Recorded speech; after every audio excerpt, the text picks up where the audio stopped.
நடைபெற்ற சம்பவங்களில் இப்போ நான் என்ன கேட்குறீங்க, எப்படி பாதிக்கப்பட்ட உடனே அவர் மருத்துவமனைக்கு போனார்னு. நான் இந்த கட்சி ஆட்சியில் தான் இருக்கேன், இங்கே தான் இருக்கேன்.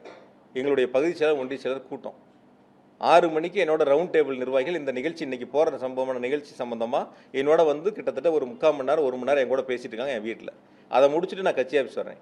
இங்கே இருக்கும்போது எனக்கு தகவல் வருது, இந்த மாதிரி பாதிக்கப்பட்டிருக்காங்க, மருத்துவமனைக்கு நீங்கள் போங்கன்னு சொல்கிறாங்க.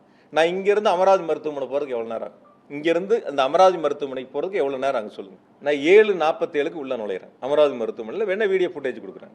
7:47க்கு போகிறேன். அதே அதிமுக சேர்ந்த மாவட்ட செயலர் 8:10க்கு மருத்துவக் கல்லூரி மருத்துவமனைக்கு போகிறாங்க. இப்போ நான் போகும்போது மருத்துவமனையில் கூட எல்லா கட்சியை சேர்ந்த சில சகோதரர்கள் அங்கே இருந்தாங்க. ஆம்புலன்ஸ் வண்டி வரும்போது அந்த வரக்கூடிய பாதிக்கப்பட்டவங்களை இறக்கி உள்ளே கொண்டு போய் மருத்துவமனையில் சேர்த்து உதவி செய்யக்கூடிய சம்பவங்களில் எல்லாரும் ஈடுபட்டிருந்தாங்க.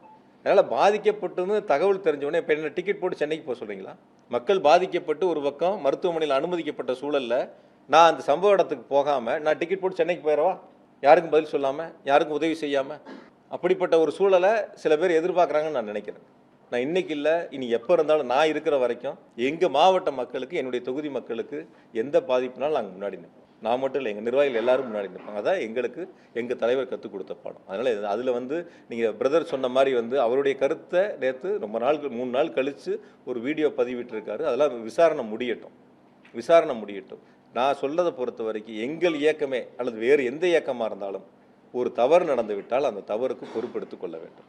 அது சராசரி ஒரு அரசியல் கட்சி, ஒரு அரசியல் தலைவர் செய்யக்கூடிய கடமை, பொறுப்பு. நடந்த தவறுகளை ஒருவர் மீது திசை திருப்பி, ஒரு அரசின் மீது திசை திருப்பி மடைமாற்றம் செய்வதற்கு முயற்சி எடுத்தால் ஒருபோதும் மக்கள் ஏற்றுக்கொள்ள மாட்டார்கள்.